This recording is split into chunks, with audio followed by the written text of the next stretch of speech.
Hello everyone, welcome to study Sutra PR. आज की इस सीरीज में कैपिटल शेयर में कैपिटल फॉर फीचर से रिलेटेड मल्टीपल चॉइस क्वेश्चन करेंगे। शेयर फॉर फीचर से रिलेटेड आपके जो भी डाउट होंगे वह सब आपके इस वीडियो में क्लियर हो जाएंगे। आज हम शुरू करेंगे क्वेश्चन नंबर 76 से। इससे पहले के क्वेश्चन आप चैनल पर जाकर देख सकते हैं। यदि आपको कंटेंट हेल्पफुल लगे तो चैनल को लाइक एंड सब्सक्राइब जरूर कीजिए। क्वेश्चन करने से पहले हम शेयर फॉर फीचर के बारे में थोड़ी सी जानकारी ले लेते हैं। जैसे कि आप लोग जानते हैं, जब शेयर इशू किए जाते हैं तब कंपनी शेयर्स का पैसा इंस्टॉलमेंट पर मंगाती है, जैसे एप्लीकेशन पर, अलॉटमेंट पर, फर्स्ट कॉल पर, सेकंड कॉल पर या फाइनल कॉल। परंतु जब शेयर होल्डर किसी कारण से अलॉटमेंट या कॉल का पैसा नहीं देते तब कंपनी उनको नोटिस देकर वह कुछ टाइम पीरियड के बाद कंपनी उन शेयर्स का हरण कर लेती है, फॉरफिट कर लेती है। अंशों के हरण होने पर शेयर होल्डर्स द्वारा उन अंशों पर अब तक जितनी भी राशि चुकाई जा चुकी है कंपनी उसको जब्त कर लेती है और इन अंशों को फिर किसी अन्य व्यक्ति को री इश्यू कर देते हैं। जब शेयर फॉरफिट किए जाते हैं तो एंट्री की जाती है share capital account debit to share allotment account to share call account and to share forfeiture account. जितने अमाउंट से कंपनी ने पैसा बुलाया होता है, जैसे 2000 शेयर है और कंपनी ने 8 रुपए बुलवा लिए हैं, 2000 मल्टीप्लाई 8 16,000 रुपए कॉल्ड अप कैपिटल यहाँ पर लिखी जाती है। यहाँ पर क्वेश्चन में यही पूछा गया है कि शेयर पूंजी खाते को डेबिट किया जाता है कौन सी वैल्यू से, call in arrear, nominal value of such shares, paid up capital या called up capital. Option D right answer है।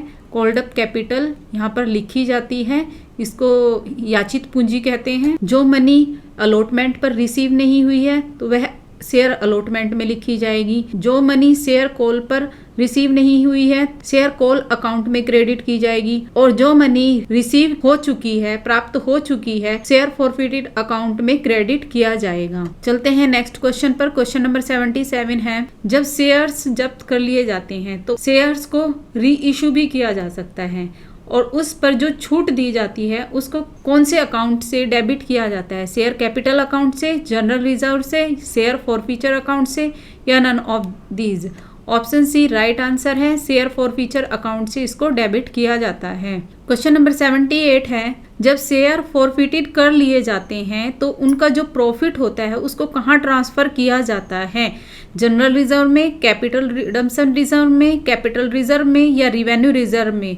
ऑप्शन सी राइट आंसर है, कैपिटल रिजर्व में। क्वेश्चन नंबर 79 है, शेयर फॉरफिचर अकाउंट इज यह कौन सा खाता है, फिक्टिशियस एसेट्स है, पर्सनल अकाउंट है, नॉमिनल अकाउंट है या ऑप्शन डी एक्सपेंडिचर अकाउंट है। वह सभी अकाउंट्स जो प्रॉफिट एंड लॉस जानने के लिए प्रिपेयर किए जाते हैं वह सभी नॉमिनल अकाउंट होते हैं और सभी एसेट्स अकाउंट रियल अकाउंट होते हैं और सभी लायबिलिटीज अकाउंट पर्सनल अकाउंट होते हैं। ऑप्शन सी राइट आंसर है, नॉमिनल अकाउंट। क्वेश्चन नंबर 80 में पूछा गया है कि शेयर फॉरफिचर अकाउंट का बैलेंस शीट में किस आइटम के अंदर दिखाया जाता है। ऑप्शन ए है करंट लाइबिलिटीज, बी है अनसिक्योर्ड लोन, सी है रिजर्व्स एंड सरप्लस, डी है share capital. Option D right answer है, यह शेयर कैपिटल के अंदर दिखाया जाता है। क्वेश्चन नंबर 81 है, the effect of surrender of shares is the same. समर्पण का प्रभाव अंशों के समान है, इश्यू के या फॉरफिचर के या ऑप्शन सी री इश्यू के। Option D none of these. B option right answer है, फॉरफिचर के। किसी शेयर होल्डर के द्वारा अपनी इच्छा से अपने अंश कंपनी को रद्द करने के लिए वापस देना ही सरेंडर कहा जाता है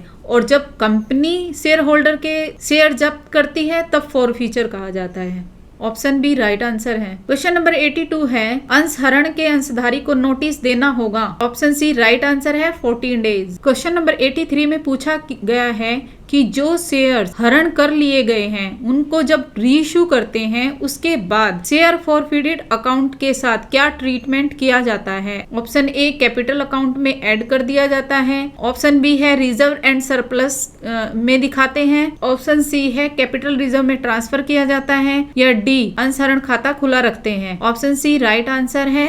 जो शेयर हरण किए जाते हैं जब उनको री इश्यू कर दिया जाता है उसके पश्चात उनको कैपिटल रिजर्व में ट्रांसफर कर दिया जाता है। क्वेश्चन नंबर 84 में कहा गया है कि 10 रुपए के अंकित मूल्य का एक शेयर 2 रुपए प्रीमियम के साथ इशू किया जाता है और सारी धनराशि मांगी जा चुकी है, परंतु केवल 8 रुपए ही भुगतान हुआ है। अब हरित किया जाता है तो अंश पूंजी खाते को डेबिट किया जाना चाहिए। यहाँ पर केवल शेयर कैपिटल अकाउंट को डेबिट पूछा गया है कि कितने से किया जाना चाहिए। शेयर कैपिटल अकाउंट को हमेशा कोल्ड अप कैपिटल से ही डेबिट किया जाता है, जैसे हमने ऊपर भी देखा। ऑप्शन ए है 10 रुपए, बी है 6 रुपए, सी है 8 रुपए या डी 2 रुपए। ऑप्शन ए राइट आंसर है। शेयर कैपिटल अकाउंट में 10 रुपए से डेबिट किया जाएगा। क्वेश्चन नंबर 85 में कहा गया है कि जो शेयर फॉरफिटेड कर लिए गए हैं, अगर उनको छूट पर, डिस्काउंट पर री इश्यू किया जाता है तो कौन सी एंट्री होगी। ऑप्शन ए है share capital account debit, share forfeited account debit to bank account, B है bank account debit, share capital account debit to share forfeited account, C है bank account debit, share for future account debit to share capital account, D है bank account debit to share capital account. जब shares को discount पर री issue किया जाता है तो एंट्री होती है bank account debit to share forfeited account debit to share capital account. Option C right answer है। क्वेश्चन नंबर 86 में पूछा गया है कि जब शेयर्स री इश्यू किए जाते हैं प्रीमियम पर, तब क्या एंट्री होगी। जो ऊपर क्वेश्चन था वह डिस्काउंट पर री इश्यू था और ये प्रीमियम पर री इश्यू है, तो तब एंट्री क्या होगी। ऑप्शन ए है bank account debit to share capital account, B bank account debit to share capital account debit to security premium reserve account, C है bank account debit to share capital account to share for future account. कोई नहीं। Option B right answer है, bank account debit to share capital account to security premium reserve account. Question number 87 में कहा गया है कि एक कंपनी ने 10 रुपए वाले 4000 शेयर्स को फॉरफिट कर लिया है, जिन पर 3 रुपए की जो एप्लीकेशन मनी है उसका भुगतान किया गया है। इनमें से 2000 शेयर्स को पूरी तरह से भुगतान के रूप में फिर से जारी किया गया है और 4000 को पूंजी आरक्षित में स्थानांतरित कर दिया गया है, यानी 4000 रुपए जो हैं कैपिटल रिजर्व में ट्रांसफर कर दिए गए हैं। उस रेट की गणना करनी है जिस पर ये शेयर पुनः जारी किए गए थे। ऑप्शन ए 10 रुपए पर शेयर पर, 9 रुपए पर शेयर पर, 11 रुपए पर शेयर पर या 8 रुपए पर शेयर। देखिए रिसीव किए हैं एप्लीकेशन पर कंपनी ने, हम यहाँ पर 2000 शेयर री इश्यू किए गए हैं, इसलिए 2000 के लिए ही हम देखेंगे। तो 2000 को जब हम 3 से मल्टीप्लाई करेंगे, यानी कि रिसीव ऑन एप्लीकेशन मनी हो गई हमारी 2000 मल्टीप्लाई 3 यानी 6000 रुपए की। कैपिटल रिजर्व में 4000 ट्रांसफर किए गए हैं, तो डिस्काउंट कितने का दिया होगा। 6000 में से हम जब 2000 माइनस करेंगे तब 4000 आएगा हमारा, यानी कि शेयर फॉर फ्यूचर अकाउंट में 2000 जाएंगे। अब एंट्री बनेगी bank account debit share for future account debit to share capital account. Share capital account 2000 को मल्टीप्लाई करेंगे जब 10 से तो 20000 आएगा और शेयर फॉर फ्यूचर अकाउंट में वह अमाउंट आती है जो डिस्काउंट दी होती है 2000। तो रीइश्यू कितने पर किया होगा, बैंक अकाउंट डेबिट में आएगा 18000। 18000 को जब 2000 से डिवाइड करेंगे तो 9 आंसर आएगा, यानी 9 रुपए पर शेयर पर इसको री इश्यू किया गया है। ऑप्शन बी राइट आंसर है। क्वेश्चन नंबर 88 में कहा गया है कि जब शेयर्स प्रीमियम पर जारी किए जाते और उन शेयर्स को जब्त कर लिया जाता है तो पूछा गया है कि प्रीमियम रिजर्व कब डेबिट किया जाता है। ऑप्शन ए है जब सिक्योरिटी प्रीमियम रिजर्व की अमाउंट रिसीव हो चुकी है, बी है सिक्योरिटी प्रीमियम रिजर्व की अमाउंट रिसीव नहीं हुई है, या सी है बोथ ए बी, डी है none of the above. Option B right answer है, सिक्योरिटी प्रीमियम रिजर्व अमाउंट जब रिसीव नहीं हुई है तब सिक्योरिटी प्रीमियम रिजर्व अकाउंट को डेबिट किया जाता है, क्योंकि सिक्योरिटी प्रीमियम रिजर्व की अमाउंट न मिलने पर उसको रद्द किया जाता है।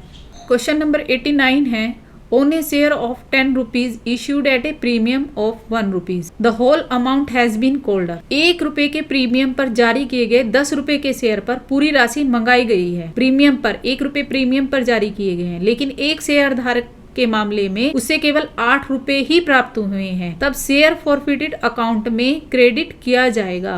आप लोग जानते हैं कि शेयर फॉरफिटेड अकाउंट में वही अमाउंट लिखी जाती है जो प्राप्त कर ली जाती है। यहाँ पर शेयर होल्डर से 8 रुपए प्राप्त हो चुके हैं, तो ये 8 रुपए ही शेयर फॉरफिटेड अकाउंट में क्रेडिट किए जाएंगे। ऑप्शन ए राइट आंसर है। क्वेश्चन नंबर 90 है जब प्रवर्तकों को शेयर जारी किए जाते हैं तो किस खाते में डेबिट किया जाता है। शेयर कैपिटल अकाउंट में, एसेट्स अकाउंट में, प्रमोटर अकाउंट में या डी इनकॉर्पोरेशन कॉस्ट्स अकाउंट में। डी ऑप्शन राइट आंसर है।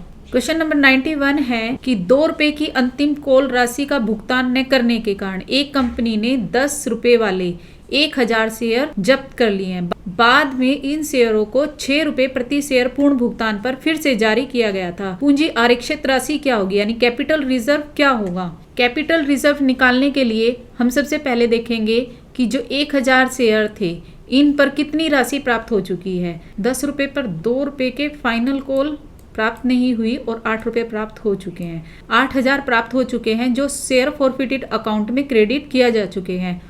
यहाँ पर इन्होंने 1000 शेयर्स को 6 रुपए प्रति शेयर पूर्ण भुगतान पर फिर से जारी किया है। तो डिस्काउंट दिया है 4 का, यानी 1000 को जब मल्टीप्लाई करेंगे 4 से तो 4000 का डिस्काउंट दिया है। इस तरह से 8000 में से 4000 माइनस करने के बाद जो 4000 आएगा वह कैपिटल रिजर्व में ट्रांसफर किया जाएगा। ऑप्शन बी राइट आंसर है। क्वेश्चन नंबर 92 है, मोहन जिसके पास 10 रुपए वाले 900 शेयर थे भुगतान करने में विफल रहा।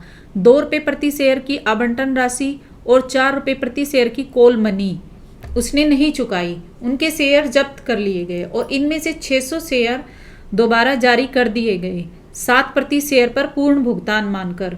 पूंजी आरक्षित राशि बतानी है। कैपिटल रिजर्व में कौन सी राशि गई। कैपिटल रिजर्व में केवल उन शेयर्स की अमाउंट ही जाती है जो री इशू कर दिए गए हैं। तो री इशू किए गए हैं 600 शेयर्स। अब इन पर देखेंगे हम 600 शेयर पर कितनी राशि प्राप्त हो चुकी है। 2 रुपये आवंटन की राशि और 4 रुपये कॉल की राशि प्राप्त नहीं हुई, यानी कि 10 रुपये में से 6 रुपये प्राप्त नहीं हुए, 4 रुपये प्राप्त हुए हैं। रिसीव ऑन एप्लीकेशन 600 × 4 यानी 2400 रुपये प्राप्त हो चुके हैं। और डिस्काउंट री इशू पर डिस्काउंट कितने की दी गई है। 10 में से जब 7 जाएंगे तो 3 की डिस्काउंट दी गई है। 600 शेयर्स को जब 3 से मल्टीप्लाई करेंगे यानी 1800 रुपये की डिस्काउंट दी गई है। 2400 में से जब 1800 माइनस करेंगे तो 600 रुपये कैपिटल रिजर्व में जाएंगे। ऑप्शन बी राइट आंसर है।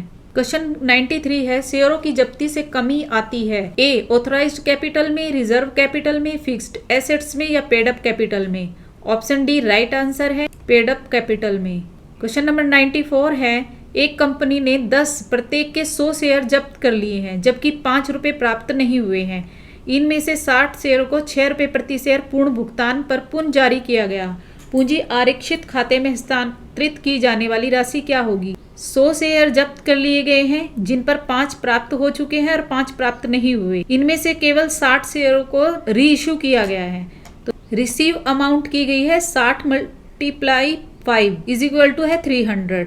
तो डिस्काउंट दी गई है 4 रुपए की 60 शेयर पर। 60 × 4 बराबर है 240। जब 300 में से 240 माइनस करेंगे तो 60 कैपिटल रिजर्व में जाएंगी। ऑप्शन सी राइट आंसर है। क्वेश्चन नंबर 95 में पूछा गया है कि 10 रुपए वाले शेयर पर अगर 8 रुपए प्राप्त कर लिए गए हैं और वह शेयर फॉरफिटेड कर लिया गया है, तब उस शेयर को कम से कम किस अमाउंट पर रीइश्यू किया जा सकता है। ए 2 रुपए पर, बी 10 रुपए पर, सी 8 रुपए पर या डी 12 रुपए पर। फॉरफीचर पर जितनी अमाउंट हम रिसीव कर लेते हैं उतनी अमाउंट तक री इश्यू पर डिस्काउंट दे सकते हैं। इसलिए जो 8 रुपए प्राप्त हो चुके हैं और 2 प्राप्त नहीं हुए हैं, कम से कम 2 रुपए पर इसको फिर से री इश्यू कर सकते हैं। ऑप्शन ए राइट आंसर है। क्वेश्चन नंबर 96 है, जब्त किए गए शेयरों को फिर से जारी किया जा सकता है सममूल्य पर, अधिमूल्य पर, छूट पर या all of them.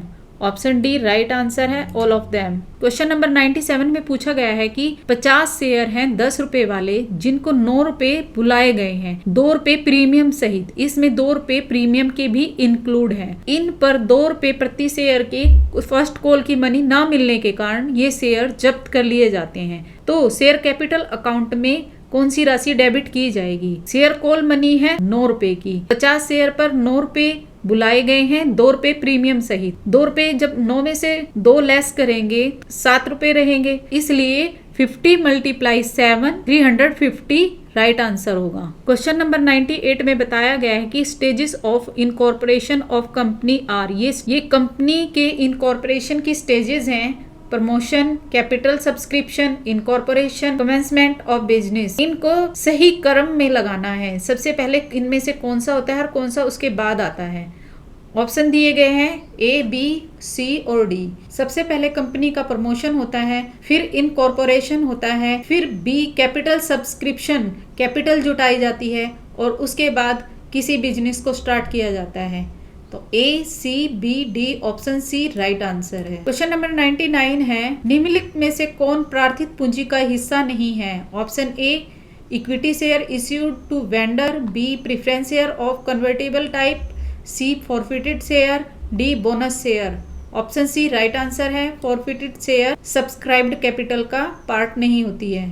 Question number 100 में कहा गया है कि एक्स लिमिटेड ने महेश को के 800 शेयर्स जो 20 रुपए वाले थे 2 रुपए प्रीमियम सहित को जब्त कर लिया है और ये शेयर्स 18 रुपए कोल्ड अप वैल्यू पर थे, जिस पर उसने 4 रुपए की फर्स्ट कॉल का भुगतान नहीं किया है। इनमें से 300 शेयर्स को 18 के पूर्ण भुगतान को 15 रुपए प्रति शेयर की दर से फिर से जारी किया गया है। कैपिटल रिजर्व अकाउंट में ट्रांसफर की जाने वाली राशि कौन सी होगी?